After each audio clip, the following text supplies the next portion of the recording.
Cesar Vargas is the first illegal immigrant lawyer in the state of New York, and he joins us tonight. Cesar, thanks for coming on. Thank you for having me, Tucker.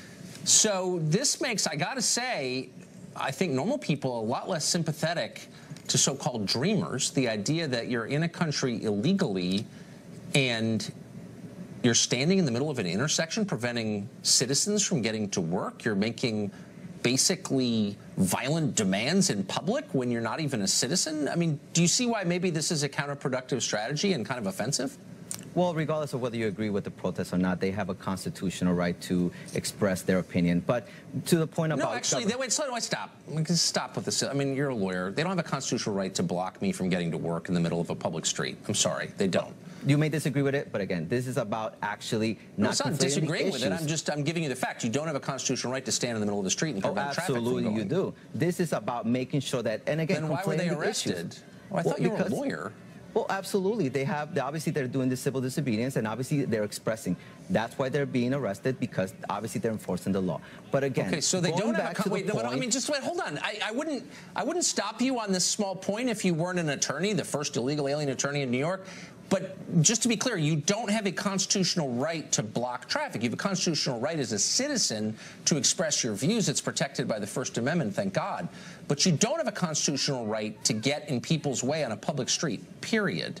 So I guess my question is, if I tried this in Mexico or Venezuela, Honduras, Nicaragua, China, name a country, that would be insane. If I showed up in someone else's country and said, I have a right to influence your political system, they say, you're not even a citizen, buzz off. I'm blocking traffic now until you pay attention to me. Like, no one will put up with that except us, right?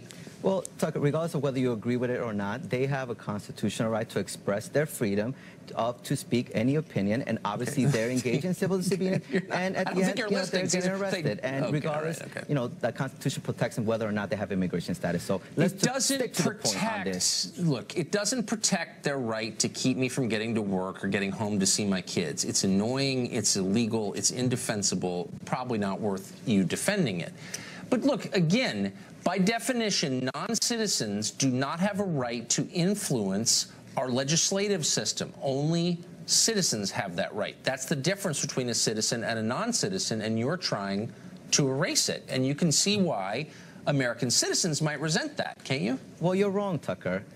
U.S. citizens have the right to vote. Absolutely, they have the right to actually cast a ballot.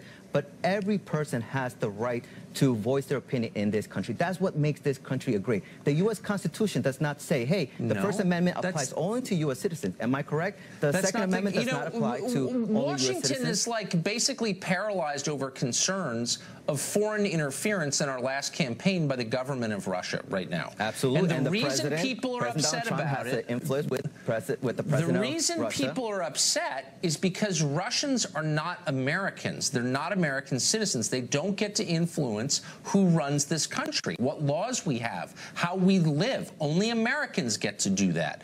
Why is this different? I don't understand.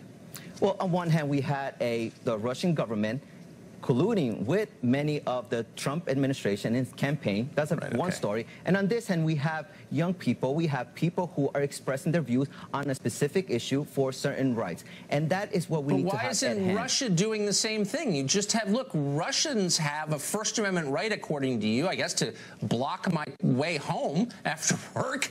But well, don't they have the same on the way home? That's why this protester got arrested. Right, and I think, but they do have the right thank you for finally admitting that. No, but look, the point is the same. That if you're not an American citizen, you don't get to shape, influence my laws. You don't get to choose my leaders. You don't get to run my country. Only Americans do. That's why there's a difference between citizens and non-citizens. And once again, you're trying to erase that difference. There's no other country in the world that will put up with this kind of nonsense, but we're too nice, and therefore we do. Do you see my point? Well, this is why the United States is a very special place, because even though U.S. citizens have the right to vote, even though they have everything, we have the right to, many people, to express their views, to be protected against unreasonable search and seizures, and we have certain constitutional rights that it applies to everyone, and that's fundamental. Are you a citizen, by the way, Cesar? I am not.